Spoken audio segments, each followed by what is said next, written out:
بارے میں جبرائیل علیہ السلام نے آپ صلی اللہ علیہ وآلہ وسلم کو بتلایا۔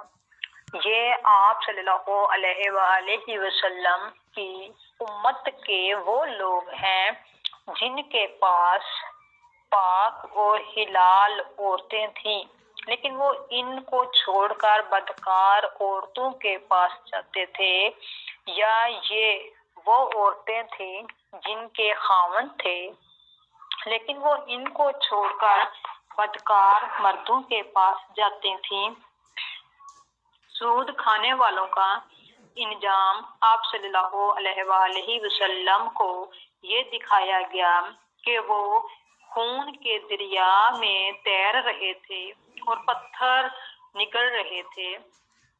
آپ کو ایسے عالموں کا انجام دکھایا گیا جو لوگوں کو واعظ کیا کرتے تھے اور خود بے عمل تھے۔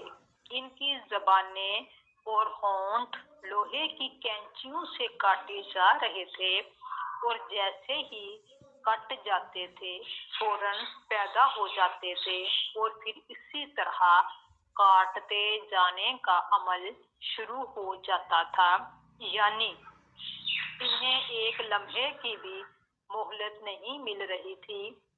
چغل خوروں کے ناخن تانبے کے تھے، وہ ان سے اپنے چہرے اور سینے نوچ رہے تھے۔ مسجد اقصی میں انبیاء علیہ السلام کی نماز میں امامت فرمانے کے بعد حضور اکرم صلی اللہ علیہ وآلہ وسلم کو ساتوں آسمانوں کی سیر کرائی گئی، جلیل القدر انبیاء علیہ السلام سے ملاقات کرائی گئی، پھر آپ صلی اللہ علیہ وآلہ وسلم کو جنت کا حال دکھایا گیا۔ آپ صلی اللہ علیہ وآلہ وسلم کا گزر جنت کی ایک وادی سے ہوا، اس سے نہایت بھینی بھینی خوشبو آ رہی تھی اور مشک سے زیادہ خوشبودار ٹھنڈی ہوا آ رہی تھی اور ایک بہترین آواز سنائی دے رہی تھی۔ وہ آواز کہہ رہی تھی، میرے عشرت کدے میں ریشم، موتی، سونا، چاندی، مونگے، شہد، دودھ اور شراب کے جام کٹورے بہت زیادہ ہو گئے ہیں۔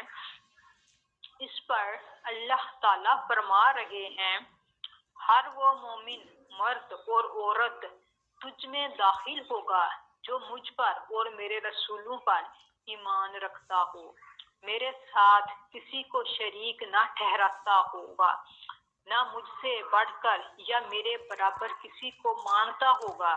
سن لے، جس کے دل میں میرا ڈر ہے، اس کا دل میرے خوف کی وجہ سے محفوظ رہتا ہے۔ جو مجھ سے مانگتا ہے میں اسے محروم نہیں رکھوں گا۔